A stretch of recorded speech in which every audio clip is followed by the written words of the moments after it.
Bienvenidos, soy René William Melara. Gracias por acompañarnos a través de la internet.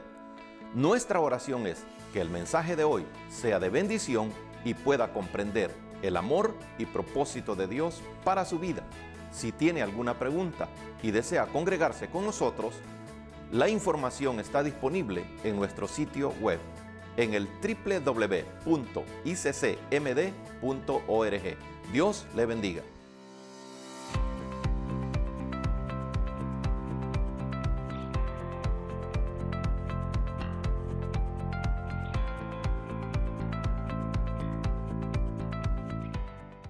Bueno, amados hermanos, vamos a continuar con la serie que hemos traído en los últimos domingos para los inscritos. Vaya al libro de Apocalipsis, el último libro de la Biblia, Apocalipsis capítulo 3. Ahí vamos a estar meditando en esta hora en el tema para los inscritos. Hemos estado estudiando las dos cartas que el Señor envió, o más bien de las últimas tres que Él envía, hemos estudiado dos. Ahora vamos a estudiar la última carta que el Señor envía a la iglesia que está en la Odisea. Dice Apocalipsis capítulo 3 en el versículo 14 en adelante. Leemos la bendita palabra del Señor, nos dice: y escribe al ángel de la iglesia en la Odisea. He aquí el amén, el testigo fiel y verdadero, el principio de la creación dice esto: yo conozco tus obras, que ni eres frío ni caliente. Ojalá fueses frío o caliente, pero por cuanto eres tibio y no frío ni caliente, te vomitaré de mi boca. Porque tú dices: yo soy rico y me he enriquecido y de ninguna cosa tengo necesidad. Y no sabe que tú eres un desventurado, miserable, pobre, ciego y desnudo. Por tanto, yo te aconsejo que de mí compres oro refinado en fuego, para que seas rico, y vestiduras blancas para vestirte, y que no se descubra la vergüenza de tu desnudez. Y unge tus ojos con colirio para que veas. Yo reprendo y castigo a todos los que amo. Sé pues celoso y arrepiéntete. He aquí, yo estoy a la puerta y llamo. Si alguno oye mi voz y abre la puerta, entraré a él y cenaré con él y él conmigo. Al que venciere, le daré que se siente conmigo en mi trono, como yo he vencido y me he sentado con mi Padre en su trono. El que tiene oído, oiga lo que el Espíritu dice a las iglesias. Amén. Bueno, amados hermanos, este mensaje no es para los que no conocen de Cristo. El mensaje que Dios envía no es para alguien que ignoraba las Escrituras. Es para iglesias. 7 mensajes que el Señor habló a cada una de esas iglesias. Un mensaje claro en donde el Señor se vale de cosas o de figuras, de elementos que la audiencia podía identificar rápidamente, para que pudieran tener facilidad en entender el mensaje. Y cuando estudiamos estas cartas, casi siempre se resalta dónde estaban ubicados, cuáles eran sus costumbres y todas esas cosas, para que nosotros podamos entender que el mensaje que Dios había enviado a cada una de estas iglesias era muy comprensible. No tenían ninguna duda ellos como para decir, no sabemos qué quiere decir el Señor.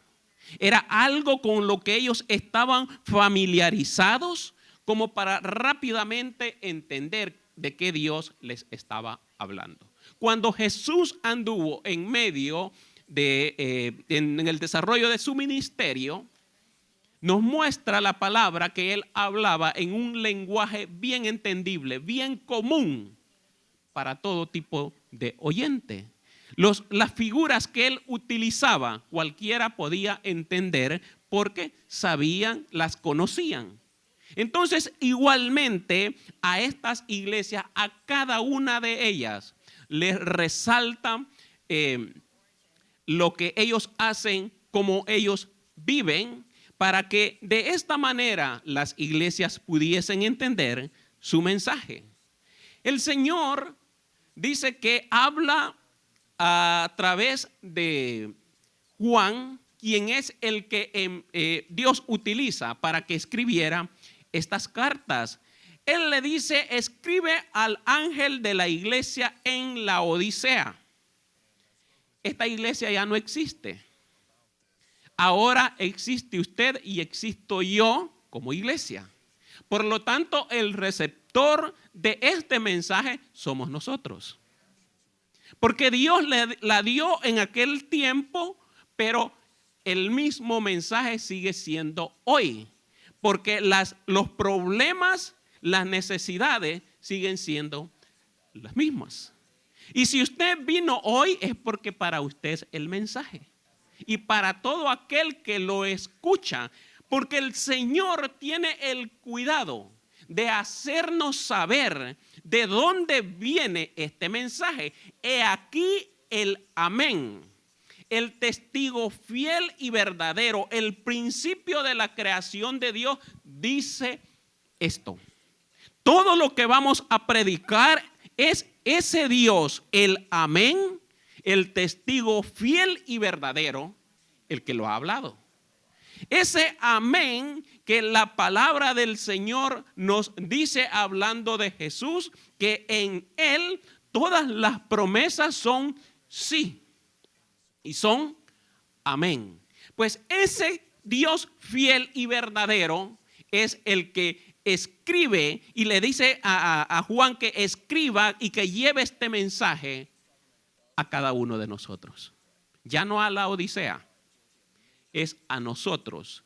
Entonces, amado hermano, Dios a todas las iglesias que le escribió les dice ahí en el versículo 15, yo conozco tus obras. Dios, hermano, a cada congregación en general conoce sus obras, pero también si lo personalizamos de cada uno de nosotros, Él nos conoce. Él sabe, hermano, nuestro levantar, Él sabe nuestro acostar, Él sabe nuestro caminar, Él sabe nuestro proceder. Él lo conoce todo.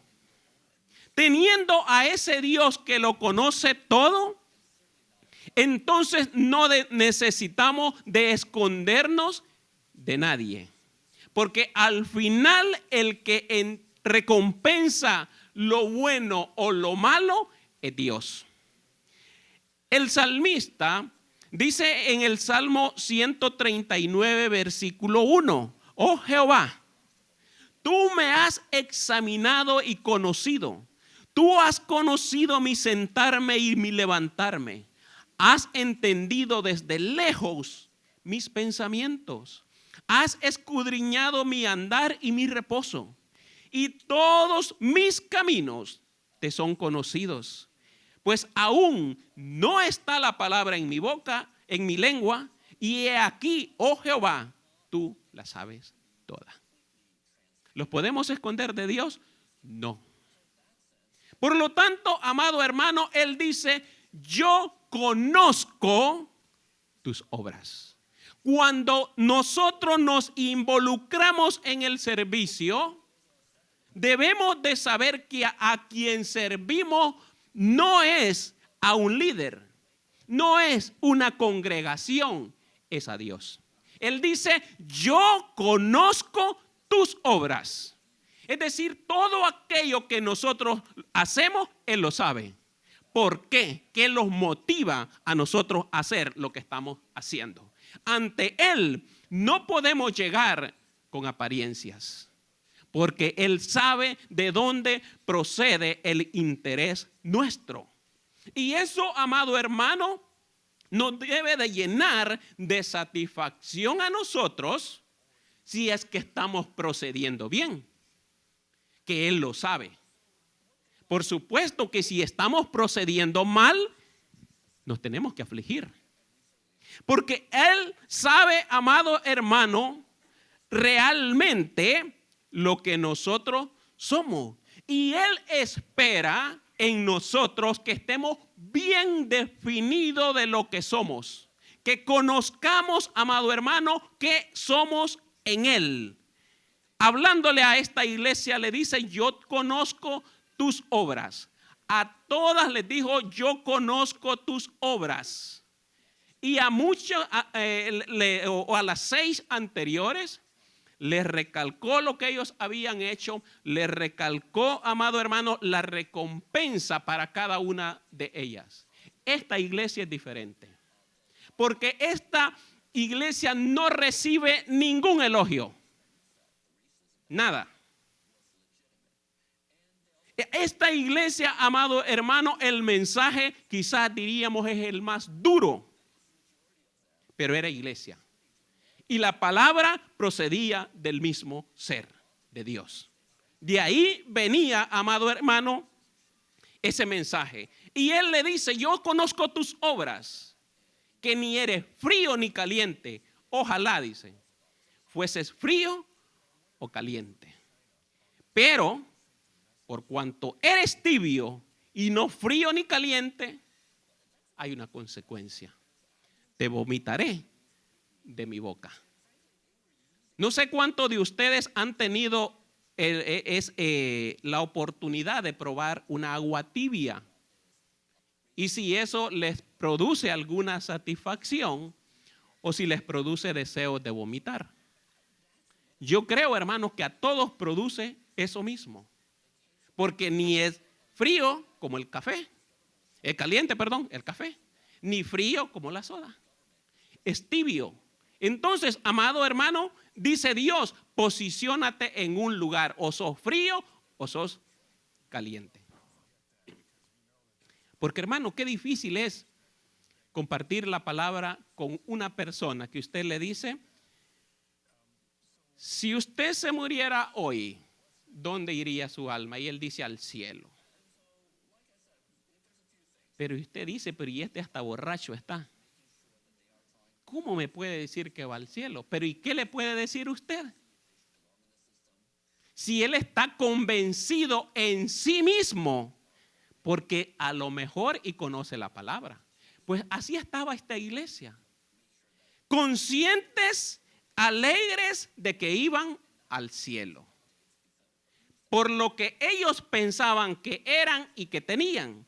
Pero el que conoce las obras, que es Dios, dice esto, porque tú dices, ese es tu propio testimonio, eso es lo que tú dices que eres. Eso, amado hermano, es lo que nosotros pensamos de nosotros mismos. Tú dices, decían los miembros de esta iglesia, yo soy rico y me he enriquecido y de ninguna cosa tengo necesidad. Así decían los miembros de la Odisea. ¿Por qué, hermanos? Porque estaban en un lugar de mucho progreso. Era una ciudad comercial. Producían mucho, la fabricación textil era muy prestigiosa, muy valiosa, les generaba gran ganancia y además que algunas rutas comerciales pasaban por ahí. Entonces estaban en una ubicación estratégica muy provechosa. Y además de lo que ellos producían, también dice la historia que esta iglesia estaba ubicada en un lugar que esa ciudad tenía una de las mejores escuelas médicas de esos tiempos. Y ahí se producía un colirio muy importante, muy eficaz para los ojos. Entonces, todas estas cosas generaban muchas riquezas, mucha prosperidad a aquel lugar. Entonces, amado hermano, no es lo mismo una iglesia donde los miembros proceden de lugares pobres a una iglesia conformada por ejecutivos, comerciantes y todo ese tipo de personas que tienen mucho poder económico. ¿Por qué, amado hermano? Porque una persona dice, bueno, yo tengo dinero, tengo mi casa, tengo mi vehículo, mi familia está bien, tengo salud. ¿Para qué necesito a Dios? ¿Para qué? No lo necesito. Y es precisamente lo que ellos estaban diciendo. Nosotros somos ricos. Entonces dice la historia que este lugar de la Odisea sufrió un tremendo terremoto y la ciudad fue destruida. Pero dice que en Roma enviaron, el Imperio Romano, la propuesta de querer ayudarles. Y ellos dijeron, no tenemos necesidad de nada. Somos ricos.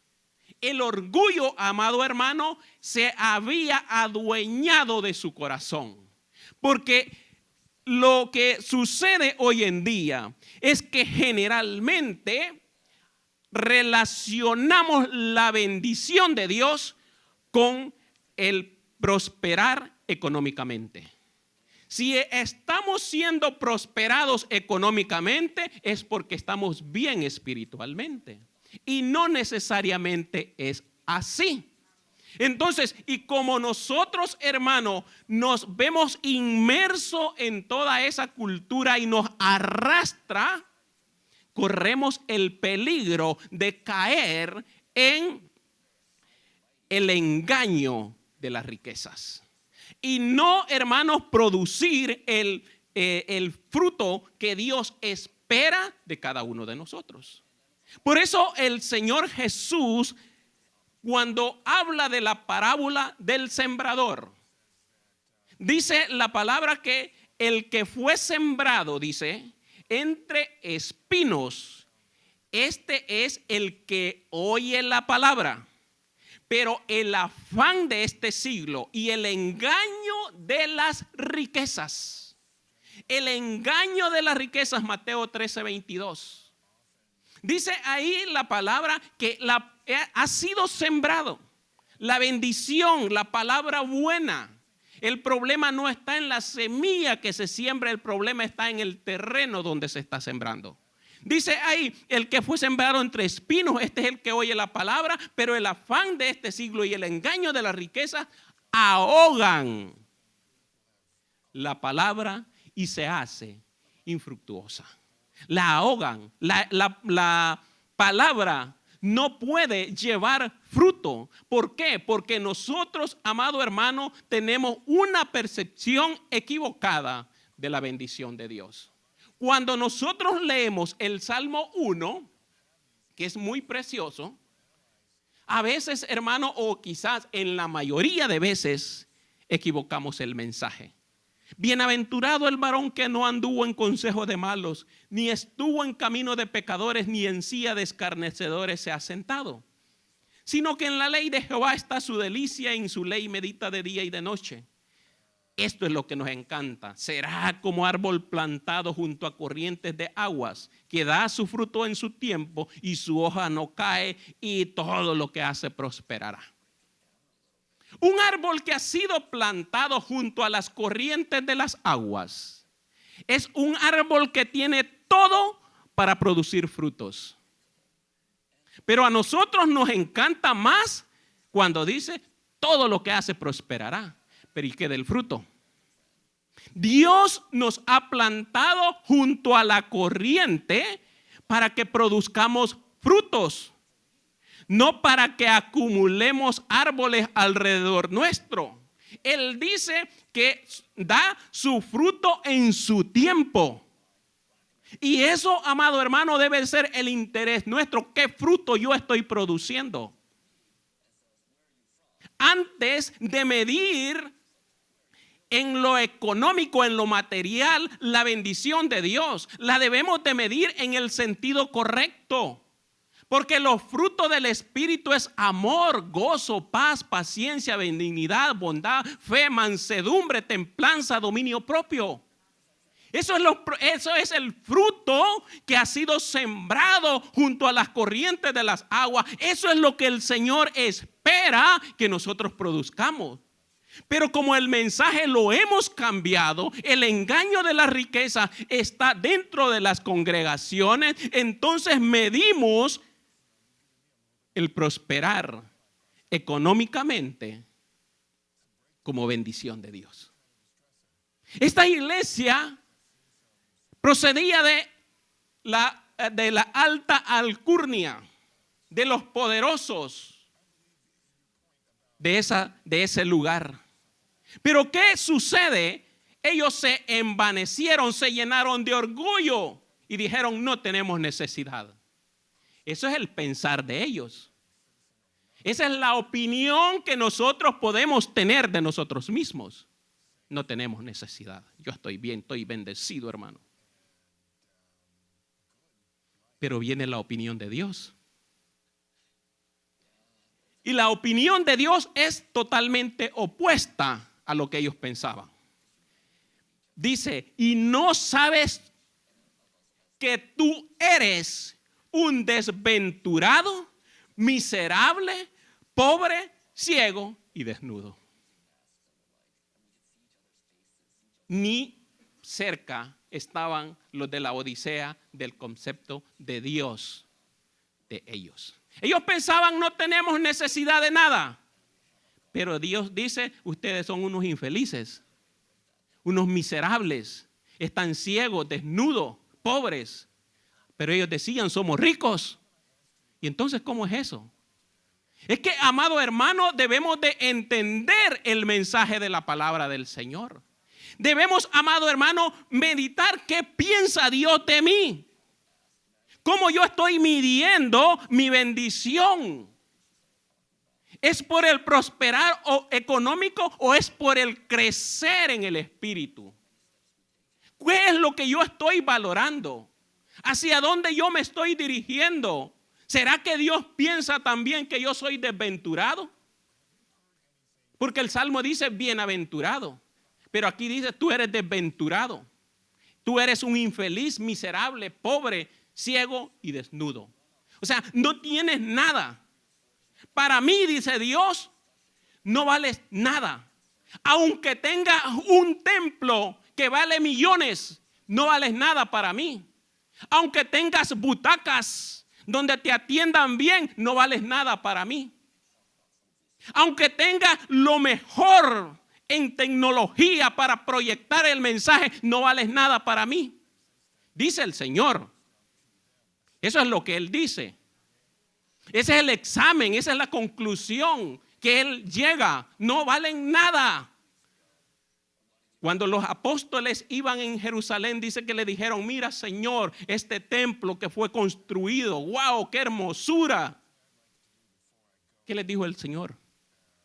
De cierto les digo que no quedará piedra sobre piedra que no haya de ser removida. Porque a Él no le importa si nosotros construimos un edificio donde quepan 100,000 personas y que cueste millones de millones.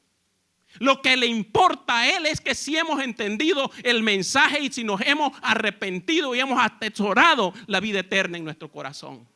Eso es lo más importante que nosotros debemos de entender. Para Él no tiene validez lo que nosotros podamos acumular. A veces nos preocupamos, y de hecho todos creo que nos preocupamos por las cosas de esta tierra. La gente, hermanos, se invierte tanto en su cuerpo. Come lo más saludable.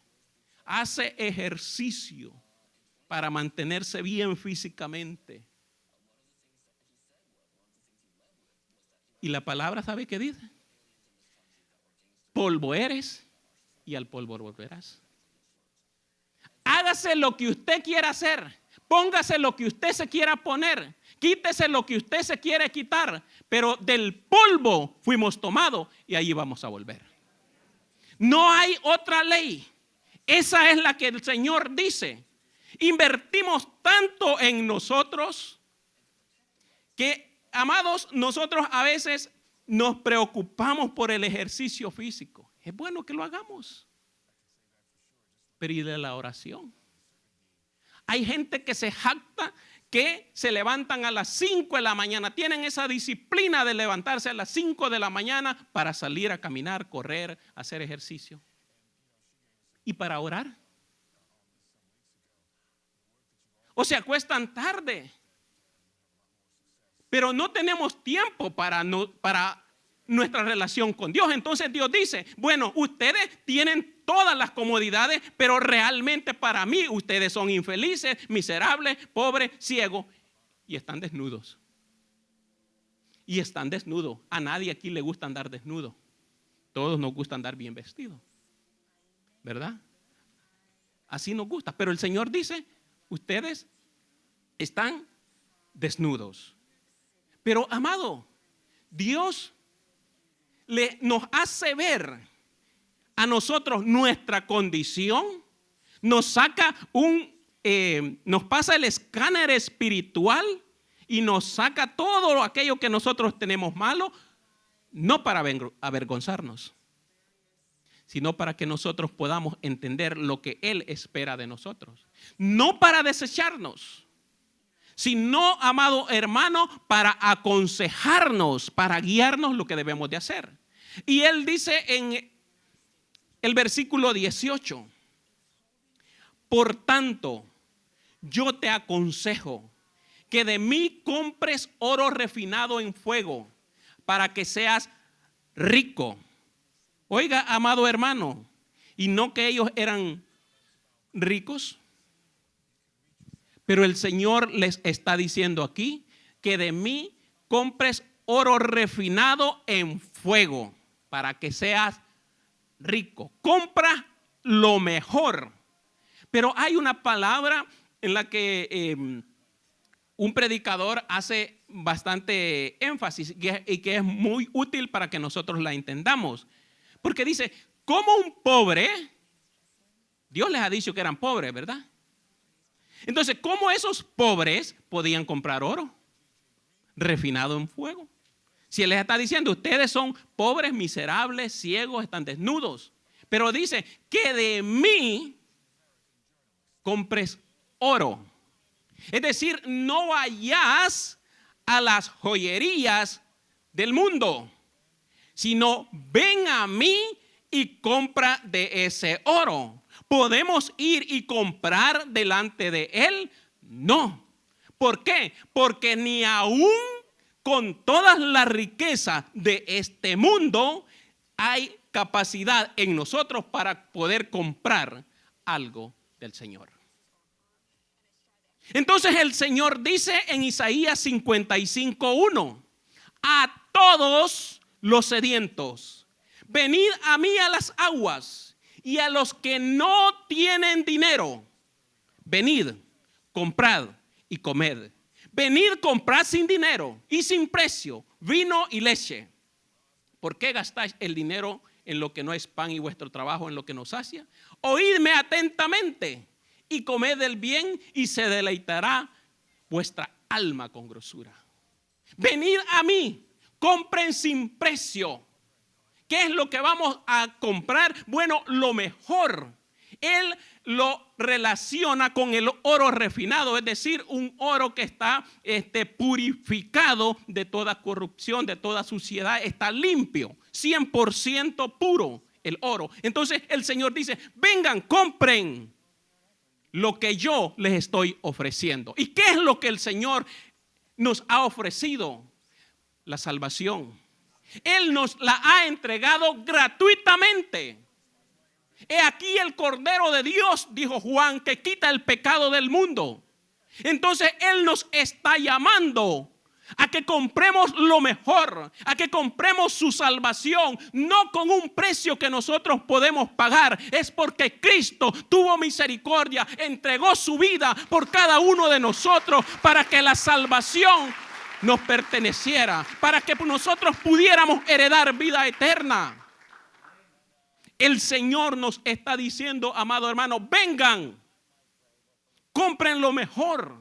No crean que lo que ustedes pueden comprar con todo el dinero que tienen, posiblemente tienen una buena casa, una buena cuenta bancaria, pero eso no es suficiente para entrar al reino de los cielos. Solo tiene un precio, y eso es la sangre del Cordero de Dios.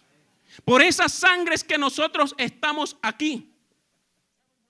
Pero esa salvación nos la dio Dios por fe. Y la fe también es gratuita. No es ni siquiera nuestra, pues es don de Dios. Él fue el que nos la dio. Pero esa fe va a ser probada. Para ser purificada, para ser limpiada de toda inmundicia, debe de ser purificada. Pero ¿cómo? Una iglesia cómoda, una iglesia próspera, rica, en una sociedad donde cuidamos mucho nuestra apariencia y nos vestimos muy elegantemente. Y si al hombre se le mueve el sombrero, wow, se sonroja. Y si a la mujer se le deshace el moño, qué vergüenza. ¿Por qué? Porque estamos acostumbrados a cuidar nuestra apariencia física. Pero ¿qué de la apariencia delante del Señor? Esa fe, dice, debe de ser probada. Dios no ha llamado niños consentidos. Sus hijos no son consentidos. Él corrige. Y Él dice que es necesario que pasemos por la prueba. ¿Por qué, amado hermano? Para que sometida a prueba vuestra fe, mucho más preciosa que el oro, el cual aunque perecedero, se prueba con fuego, sea hallada en alabanza, gloria y honra cuando sea manifestado Jesucristo. Para eso debe de ser manifestado, que nosotros no pasamos de panzazo ahí, sino que pasamos bajo los estándares que Él ha establecido. Y debemos de entrar a su presencia, amado hermano, limpios, purificados por el fuego. Dice la palabra que nosotros debemos de vestirnos, dice ahí, compres oro refinado en fuego para que seas rico. Así le dijo a la iglesia de Esmirna. Le dice lo contrario que a esta. Le dice a aquella, ustedes son pobres, aunque son ricos. ¿Por qué? Porque aquella era una iglesia sometida al Señor. Entonces, y a causa de eso sufrían necesidades, persecución. Esta iglesia no padece nada de eso. No hay, hermano, usted cuando estudia esto, no encuentra que esta iglesia estaba siendo perseguida, pasaba necesidad, enfermedad, habían falsas doctrinas, no había nada de eso. ¿Y por qué es tan duro el Señor con eso? Porque eran orgullosos. Y dice que al orgulloso Dios lo ve de lejos. Lo ve de lejos al altivo. Mas el que se humilla, Dios tiene misericordia. Y eso, amado hermano, es el propósito de Dios para mandarnos este mensaje a esta hora. De que nosotros podamos entender que no es lo que nosotros valoramos, sino lo que Dios dice que es bueno para nosotros. Y Él dice, vístanse con vestiduras blancas. Compren vestiduras blancas para que puedan vestir su desnudez. Pero si eran ricos, ¿y cómo es que andaban desnudos? Porque las ropas nuestras cubren nuestro cuerpo, pero no nuestro pecado. Ese está descubierto, amado hermano. Por eso cuando dice la palabra que allá Adán y Eva pecaron, ¿qué hicieron? Se escondieron. ¿Y por qué se escondieron? Porque estábamos desnudos, dijeron. ¿Y quién les dijo que estaban desnudos? su misma conciencia los acusaba que no podían estar delante de Dios en esa condición. Amado hermano, nosotros podemos estar aquí, venir, entrar, salir, pero debemos de preguntarnos, ¿será que si el Señor me llama hoy a su presencia, voy a poder estar delante de Él? El Señor dice que debemos de vestirnos con vestiduras blancas. ¿Y cuáles son esas vestiduras blancas que el Señor da? Porque cuando dice la palabra del Señor que aquellos pecaron, dice que Dios los vistió. Ellos se habían hecho un ropaje de hojas, pero Dios los sacrificó un animal para vestirnos. Ahora, hermano, Dios ofreció a su Hijo para que nosotros seamos vestidos de vestiduras blancas, finas, limpias, resplandecientes, dice la palabra del Señor. ¿Por qué, amado? Porque la iglesia es la esposa, es la novia del Cordero. Y una novia no se medio peina y se pone ahí un chandal, cualquier cosa. No, se prepara. Cuando la reina Esther fue llevada para ser elegida reina, muchas estaban ahí. Pero a ellas no las tomaron y se las llevaron al rey y le dijeron, mira rey, elige una. No, las prepararon. Las tuvieron, dice que las afeitaron, las perfumaron por cierto tiempo. Y luego la presentaron al rey para que el rey eligiera una de ellas. Si eso era para un rey terrenal, cuanto más para el rey celestial, el dueño de toda la creación. Cuanto más creemos nosotros que nos podemos presentar delante de Él. Pero, amado hermano, no hay una vestidura que nosotros podamos comprar para vestirnos y presentarnos delante de Él. Porque dice que nuestras vestiduras son como trapos de inmundicia delante de Él. Entonces el Señor nos aconseja en Efesios 2:22. Dice la palabra, en cuanto a la pasada manera de vivir, despojaos del viejo hombre que está viciado conforme a los deseos engañosos y renovaos en el espíritu de vuestra mente. Y dice el versículo 24, vestíos del nuevo hombre, creado según Dios en la justicia y santidad de la verdad. El consejo de Dios es que nosotros nos vistamos del nuevo hombre. Dice que si alguno está en Cristo, nueva criatura es. Las cosas viejas pasaron y aquí todas son hechas nuevas. Entonces, amado hermano, para poder estar en la presencia de nuestro Dios es necesario vestirse de ese nuevo ser creado a la imagen y semejanza de aquel que nos compró en la cruz del Calvario. Es necesario, dice, vistámonos, dejemos aquel ropaje que traíamos. Ahora vistámonos con esa vestidura provista por Dios. Y este nuevo hombre debe de crecer en la justicia y en la santidad de la verdad. Y que no se descubra la vergüenza de tu desnudez y unge tus ojos con colirio para que veas. Había un problema de ellos. Se recuerda que en el principio dijimos que ellos tenían una escuela médica que producían un colirio. Dios les dice que unge tus ojos con colirio para que veas. No con un colirio, amado hermano, que no porque ellos tuvieran un problema de visión física. No era ese el problema. El problema era la percepción que ellos tenían de sí mismos y no podían ver espiritualmente. ¿Un ciego puede reconocer a otro ciego? No, no puede. Ni siquiera a él mismo se puede reconocer porque nunca se ha visto.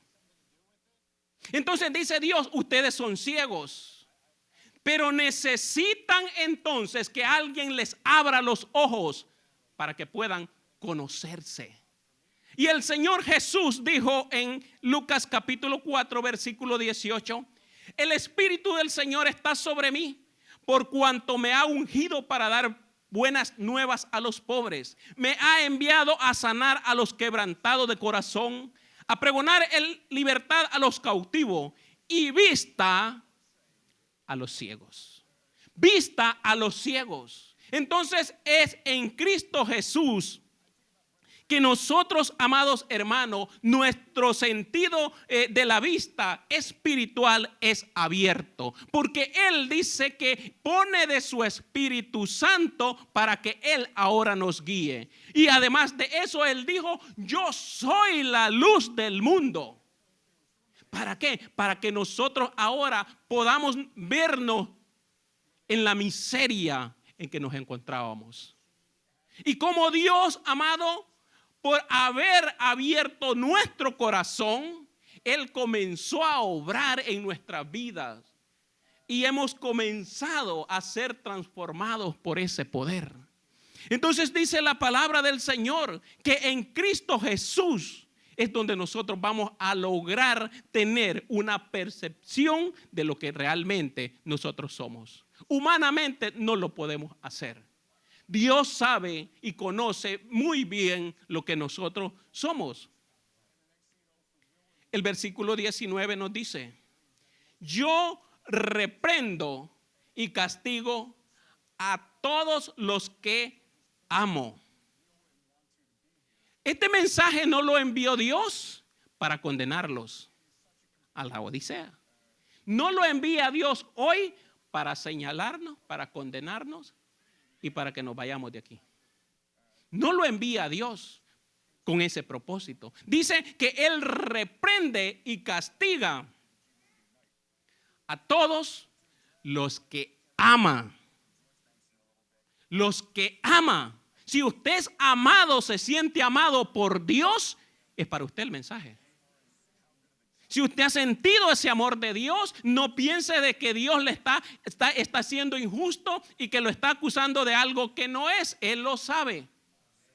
Y dice, yo castigo y reprendo a todos los que amo, sé pues celoso y arrepiéntete. Dice en Proverbios 3:12, porque Jehová al que ama castiga como el padre al hijo a quien quiere. Nosotros corregimos a nuestros hijos, ¿por qué? Porque los amamos.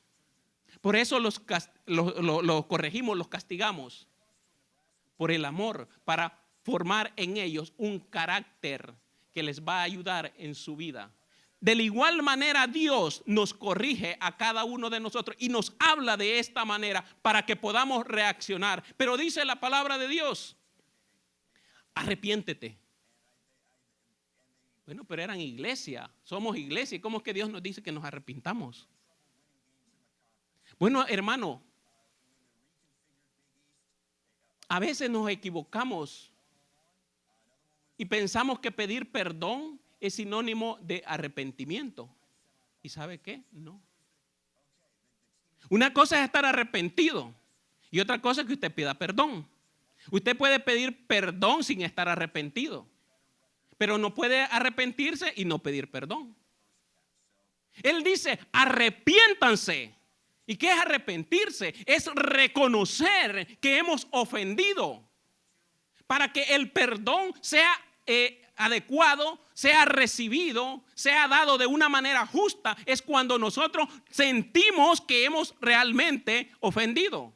Pero si no, nosotros decimos, bueno, si yo no he hecho nada malo, ¿y por qué voy a pedir perdón? Y entonces tomamos una actitud de que, ok, perdóname. Pero con Dios no es así. Porque Dios conoce el corazón. Cuando usted lo confesó, ¿se arrepintió usted? ¿Se arrepintió? Ese perdón usted lo pidió porque sintió en su corazón que había ofendido a Dios, o porque lo presionaron por aparentar. ¿Por qué lo pidió? Dios aquí le dice a esta iglesia, arrepiéntete. Arrepiente porque he aquí yo estoy a la puerta y llamo. Y si alguno oye mi voz y abre la puerta, entraré a él. Pero y la palabra de Dios dice que donde 2 o 3 están congregados en su nombre, Él está en medio de ellos. Así dice, ¿verdad? Y entonces, ¿por qué dice que está en la puerta? Porque aquella iglesia pensaba que habían sido redimidos. Pensaban que eran hijos de Dios, pero no lo eran. Dios no estaba ahí. Era solo una ceremonia, era solo apariencia, era solo un servicio religioso, pero no llegaba a la presencia de Dios. Dios no estaba ahí. Y qué difícil es, hermano, que en una congregación no esté Dios. Pueden haber miles de personas, pero si no está Dios ahí, no tiene sentido esa reunión. Y Dios dice, aquí yo estoy a la puerta y llamo. Él está llamando. Hoy, no piense en aquella congregación, piense en esta. Porque es para nosotros el mensaje y Él está diciendo, ustedes no me han dejado entrar. Aquí yo estoy a la puerta y les estoy llamando. Pero amado, Él hablaba de una manera general al principio, pero ahora dice, si alguno, porque la responsabilidad es individual. Si alguno oye mi voz, porque posiblemente muchos están siendo indiferentes a este mensaje. Y dicen, bueno, eso no tiene sentido para mí. Bueno, está bien. Pero el Señor dice, si alguno, porque Él no se complace en la muchedumbre, a Dios, Él no tiene necesidad de usted ni de usted ni de mí. Pero Él dice, si alguno, yo estoy a la puerta y estoy llamando para entrar, para tener un trato personal con Él. Esta nación hemos conocido por la historia que fue fundada conforme a la palabra del Señor, que aquellos fundadores temían a Dios y que decidieron formar esta nación con principios cristianos. Y la historia nos dice que en las iglesias se leía, en las escuelas se leía la Biblia, que en el Congreso se oraba antes de una sesión, que en las cortes tenían los 10 mandamientos. Estaba inundado por todos lados la palabra de Dios. Pero ¿qué sucedió?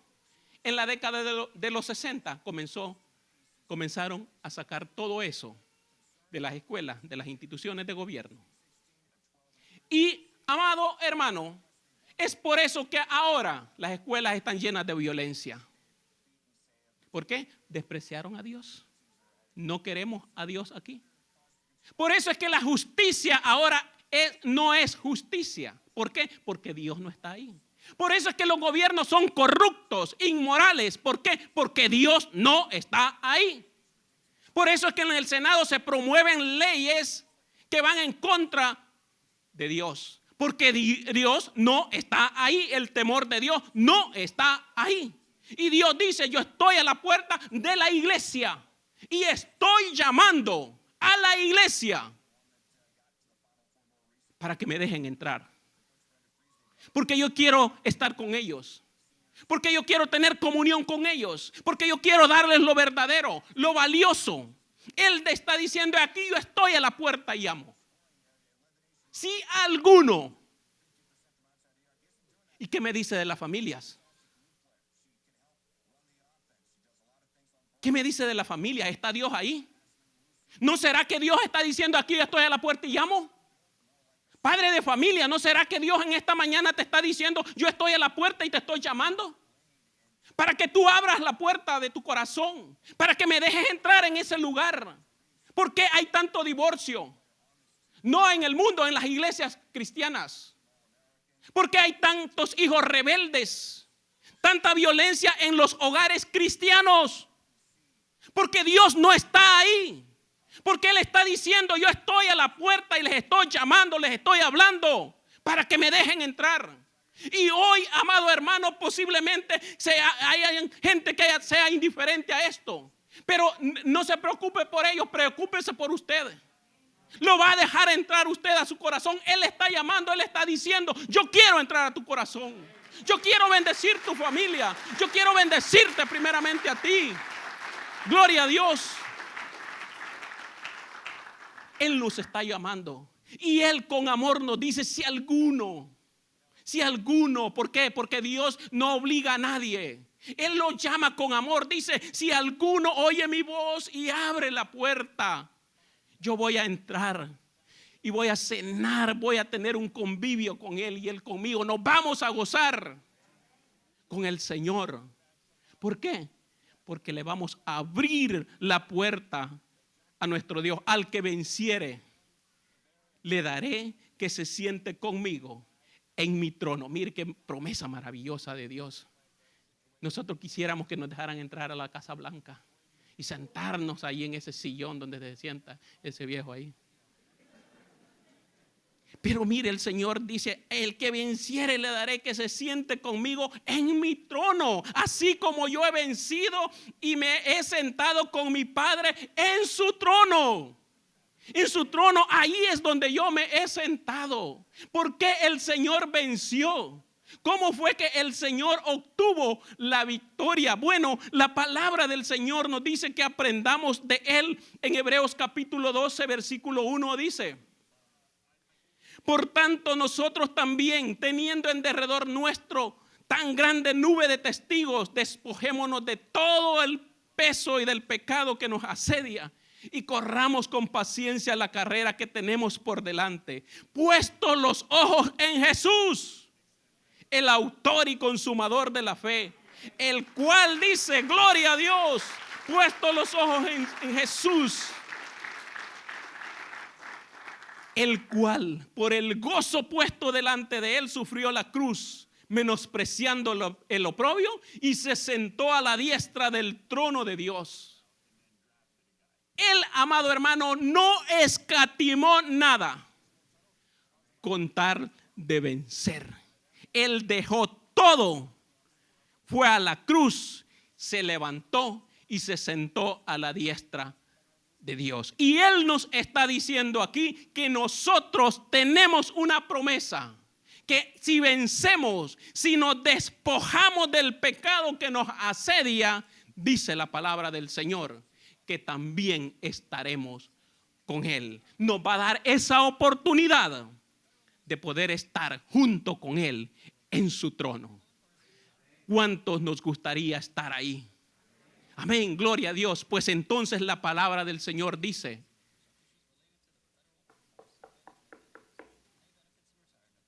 déjame entrar. Yo estoy a las puertas y te estoy llamando. Déjame entrar. Confiamos que el mensaje de hoy haya sido de bendición para su vida. Si tiene alguna pregunta o desea información de nuestras actividades y cultos, visite nuestro sitio web en el www.iccmd.org. Muchas bendiciones.